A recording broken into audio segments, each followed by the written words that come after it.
ভাই হাসান, তোমার সেই যে অস্ট্রা ভাইরাল হয়েছিল এটা একটু শোনাও তো সবাইকে।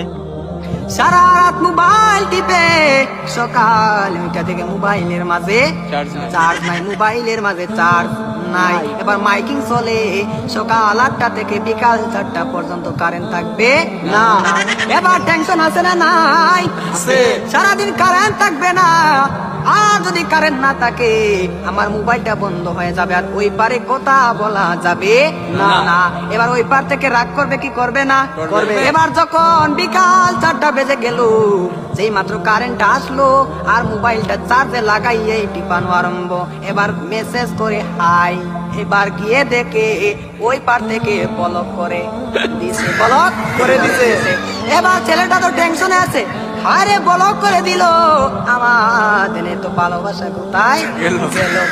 এবার 2 দিন পরে ব্লকটা খুললো, 2 দিন পরে ব্লকটা খুললো। এই 2 দিনের মাঝে ছেলেটার আরেকটা হয়ে গেছে, আরেকটা হয়ে গেছে। এবার মেয়েটা বলে তোমার সাথে আমি পালিয়ে যাব, আমাদের বাড়িতে মানবে না, চলো আমরা পালিয়ে যাই। আমি রাগ করেছিলাম, আমার রাগ তুমি কেন ভাঙ্গাও না? আর ছেলেটা রাগ কি ভাঙ্গাবে? এই 2 দিনের মাঝে আর একটা কপালের মাঝে জুইটা গেছে। ওই মেয়েটা বলে চলো আমরা পালিয়ে যাই, ছেলে বলে চলো। এবার ছেলেটা মনে মনে ভাবে তোমার একটা শিক্ষা দিতে হবে। এবার মেয়েটা সকালে স্টেশনের মাঝে গাড়ি গুটি লইয়া রেডি। এবার ছেলেটা তো আসে না, আর মেয়েটা বাড়িতে কি যাবে?